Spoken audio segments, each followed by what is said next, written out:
में नीतीश कैबिनेट के विस्तार से जुड़ी खबर आ रही है सामने। नए मंत्रियों को फोन आने का सिलसिला शुरू हो गया है।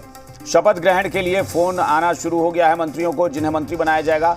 बीजेपी की लिस्ट सौंपते ही कैबिनेट का विस्तार होने वाला है। आज लिस्ट सौंपी तो कल हो सकता है कैबिनेट का विस्तार।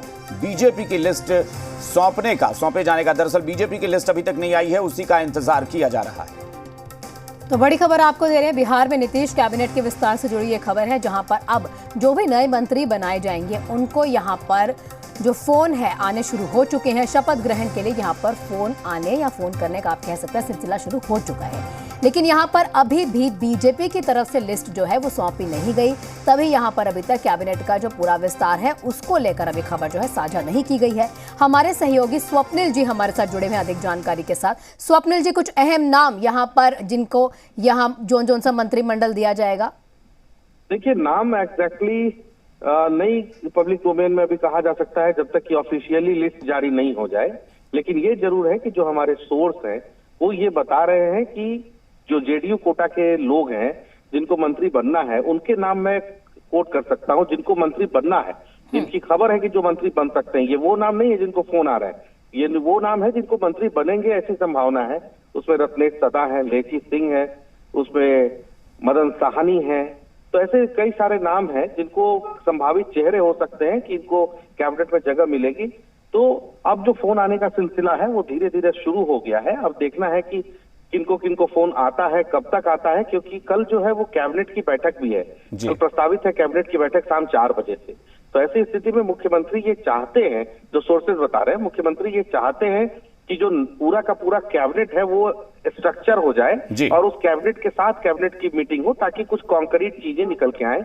अभी हो क्या रहा है कि एक मिनिस्टर के पास 4-5 विभाग है, 6 विभाग है। तो ऐसी स्थिति में जो मिनिस्टर्स है वो ओवरबर्डन है, काम के दबाव से दबे हुए हैं। 5-5 विभाग हैंडल कर पाना बहुत कठिन काम है एक मिनिस्टर के लिए। 5-5 सेक्रेटरी को हैंडल करना, 5-5 विभाग की फाइल्स को देखना, पार्टी के काम को देखना। तो ऐसी स्थिति में जो बर्डन है वो भी घटेगा। तो मुख्यमंत्री की इच्छा ये है कि जो एक्सपेंशन है वो हो ले, और होने के बाद जो है जो नई कैबिनेट हो, जो स्वरूप लेती है, उसके साथ मीटिंग हो। लेकिन इसमें एक पेच है।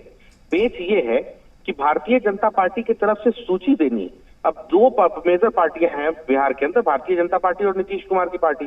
तो ऐसी स्थिति में भारतीय जनता पार्टी की तरफ से अगर सूची दे दी जाती है समय, क्योंकि पॉलिटिक्स में माना जाता है कि 12 बजे भी क्लोजिंग टाइम नहीं होता है रात का, तो अगर एक समय तक अभी भी अगर सूची सौंप दी जाती है भारतीय जनता पार्टी की तरफ से, तब तो कल वोट का कार्यक्रम हो जाएगा। अगर सूची नहीं दी जाती है तब फिर ये पोस्टपोन्ड हो जाएगा। अच्छा स्वप्निल, एक बात चूंकि मैं बीजेपी को लेकर आप कह रहे थे और मेरा सवाल भी वही था कि आखिर क्या वजह है बीजेपी की तरफ से, क्या कुछ बयान इस पर दिया जा रहा है? क्योंकि ये पहला मौका नहीं है और मुझे शायद 2020 का मामला या 2017 का है, एग्जैक्टली मैं नहीं बता पा रहा कि लेकिन तब भी नीतीश कुमार ने मीडिया में यह बयान दिया था कि कैबिनेट एक्सपेंशन सिर्फ इसलिए रुका है क्योंकि बीजेपी ने लिस्ट नहीं दी है। शायद ये 2020 का या 2017 के बीच का ही मामला है।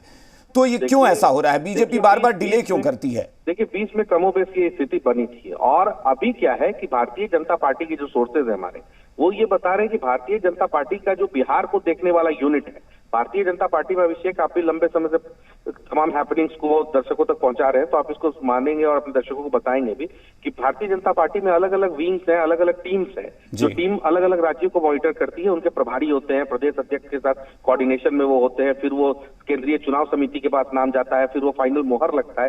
ये प्रोसेस है, पूरा चेन है। तो अब हो क्या रहा है कि जो पूरी लीडरशिप है बिहार को देखने वाली, वो फिलहाल सीट अलाइनमेंट में लगी हुई है। लोकसभा की सीट अलाइनमेंट है उसको देखने में लगी हुई है पूरी की पूरी जो टीम है, जिसमें विनोद तावड़े कह लें, और नेगोशिएशन के लिए बिहार में नित्यानंद राय के केंद्र की तरफ से वो हो गए, या प्रदेश अध्यक्ष सम्राट चौधरी हो गए। तमाम लोग जो है वो अभी सीट अलाइनमेंट में लगे हुए हैं कि सीटों को सही ढंग से बांट लिया जाए। बीजेपी का जो नया सिस्टम है, इसमें तो अब बिहार सरकार या किसी स्टेट मिनिस्टर की भी जो अप्रूवल की बात होती है वो भी जेपी नड्डा, अमित शाह या प्रधानमंत्री के लेवल पे होती है। बिल्कुल बिल्कुल, आप ठीक कह रहे हैं। तो जो केंद्रीय चुनाव समिति है, उसके बाद से जो नाम स्क्रूटनी होके जाता है वो उसी टेबल पे जाता है, और उस टेबल पर फाइनल मोहर लगती है। एक मिनिस्टर भी तय वहीं से हो रहा है। तो ऐसी स्थिति में अभी जो पूरी लीडरशिप है, अभी उसको एक चिंता ये है भारतीय जनता पार्टी के कि अभी उपेंद्र कुशवाहा के भी सुर जो है वो बदलने लगे। कहा जा रहा था कि उपेंद्र को भी फोन आ रहा है, ऐसा कहा जा रहा था कि महागठबंधन से फोन आ रहा है उपेंद्र को। कहा जा रहा था कि पशुपति पारस ने अपनी संसदीय दल की जो बैठक बुला ली है, उसके बाद पशुपति पारस भी नाराज दिख रहे हैं। तो ऐसी स्थिति में बीजेपी नहीं चाहती कि जो मेन इलेक्शन अभी उसके सामने पड़ा हुआ है लोकसभा का, उसमें कोई डेंट पड़े, कहीं से कोई उसका अलायंस का पार्टनर जो है वो निकल जाए या दुखी हो जाए, नाराज हो जाए। तो पहले बीजेपी उसको सॉर्ट आउट करना चाहती थी। और दूसरी महत्वपूर्ण बात यह है कि हर विधायक या हर मंत्री किसी भी पार्टी का हो, अगर वो सत्ता में आती है तो वो मंत्री जरूर बनना चाहता है। कोई भी विधायक अगर राष्ट्रीय जनता दल की सरकार बन रही हो तो उधर से, और बीजेपी की बन रही हो, जेडीयू की बन रही हो तो इधर से, एमएलसी तक ये चाहते हैं कि मेरा नंबर आ जाए मंत्री बनने के लिए। तो ऐसी स्थिति में एक व्यक्ति से नेगोशिएशन संभव नहीं है पार्टी का। पार्टी ने 3-3 नाम सेलेक्ट करके ऑलरेडी भेज रखा है प्रदेश से। तो अब बस मोहर लगने का इंतजार है। तावड़े की तरफ से तमाम चीजें सबमिट कर दी गई हैं। अब बस मोहर लगता है, अगर सूची सही समय पे आ जाती है तो एक्सपेंशन, फिर कह रहा हूं अभिषेक जी कि अगर सूची सही समय पे आ जाती है तो कल एक्सपेंशन होगा। कैबिनेट जो शाम में होगी वो पूरी टीम के साथ होगी। अगर सूची नहीं आती है तो एक्सपेंशन का डेट फिर आगे पोस्टपोन करना पड़ेगा। चलिए, बहुत बहुत शुक्रिया इस पूरी जानकारी के लिए। तो जैसा कि बता रहे थे हमारे स्थानीय संपादक स्वप्निल की जो बीजेपी की लिस्ट है बस उसका इंतजार है। अगर बीजेपी जल्द से जल्द लिस्ट सौंप देती है तो ये कैबिनेट विस्तार कल ही हो सकता है।